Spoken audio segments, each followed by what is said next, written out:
بسم اللہ الرحمن الرحیم۔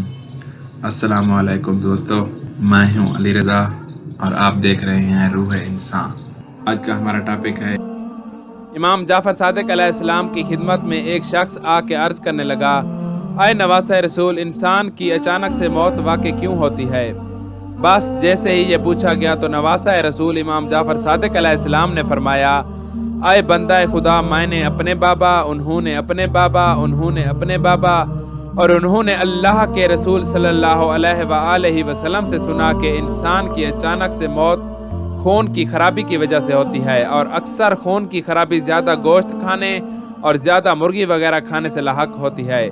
یاد رکھنا، جو انسان گوشت زیادہ کھاتا ہے تو وہ اپنے آپ کو زیادہ بیماریوں میں دھکیلتا جاتا ہے۔ تو اس نے عرض کیا، اے نواسہ رسول، وہ کون سی غذا ہے جو انسان کو تازہ رکھتی ہے، صحت کو قائم رکھتی ہے؟ امام جعفر صادق علیہ السلام نے فرمایا، جو انسان اپنے کھانے پہ قابو رکھتا ہے، پھل اور سبزی کا استعمال بنسبت گوشت کو زیادہ کرتا ہے، تو اللہ اس کے جسم سے تمام بیماریوں کو موڑ دیتا ہے، تو یوں وہ اپنی زندگی کو طویل اور اپنی زندگی کے ساتھ صحت کو پاتا ہے۔ دوستو، آج کی ویڈیو بس یہیں تک تھی۔ امید ہے آپ کو پسند آئی ہوگی۔ اپنی رائے کا اظہار کمنٹ سیکشن میں ضرور کیجیے گا۔ اگر آپ نے ہمارا چینل روح انسان سبسکرائب نہیں کیا تو جلدی سے کر لیں، کیونکہ ہم آپ کے لیے ایسی اچھی ویڈیو لاتے رہیں گے۔ ملتے ہیں ایک نئی ویڈیو کے ساتھ، تب تک کے لیے اپنا خیال رکھیے گا۔ اللہ حافظ۔